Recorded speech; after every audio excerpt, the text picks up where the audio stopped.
In the first place, maybe he shouldn't have got himself mixed up with Negroes. It gave him a funny slant on things, and he never got over it. It gave him a feeling for undisciplined expression, a hot, direct approach, a full-throated ease that never did him any final good in his later dealings with those of his race, those whom civilization has whipped into shape, those who can contain themselves and play what's written. But whether he should have or shouldn't have doesn't matter much now. He lived in Los Angeles from the time he was 8 years old, in a part of Los Angeles that was not notably class-conscious, or, indeed, conscious of anything. He lived in an apartment with his aunt and uncle, brother and sister, not husband and wife, and he had a bed of his own in an empty storeroom down the hall.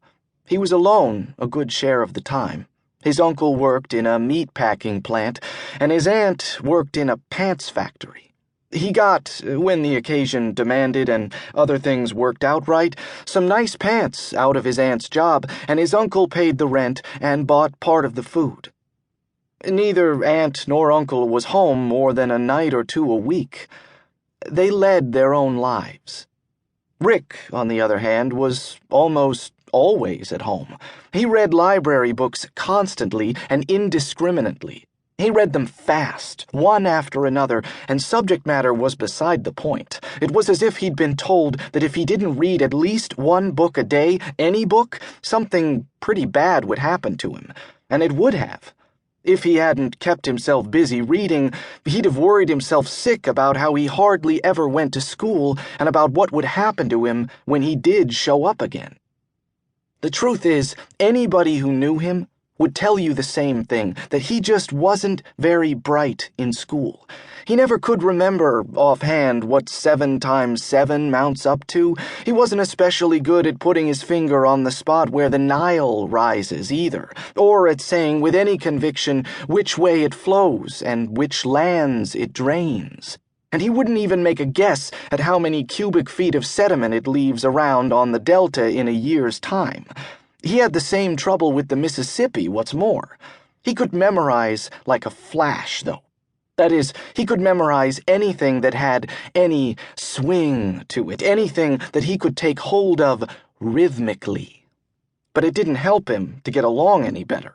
The time his teacher assigned the first stanza of the children's hour to be memorized by the next day, he read through the whole poem 4 or 5 times, and there he had it. And the next day, everything went fine for a while. He stood up in his turn and recited the first stanza faultlessly. Only he forgot to stop there.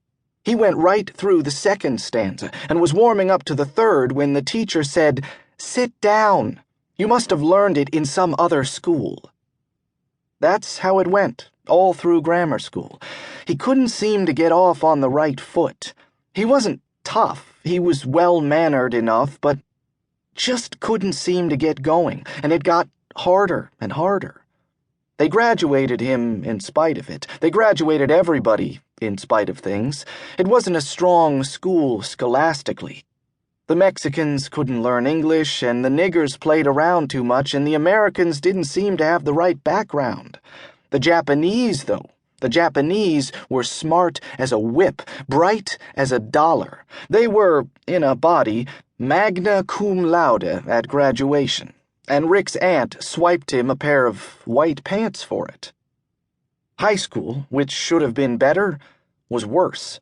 The first year of high school differed from the last year of grammar school in one important respect. Rick quit staying home to read library books and began instead to hang around the All Souls Mission on Washington, just below Central Avenue, monkeying with the piano. It started on his first day in high school.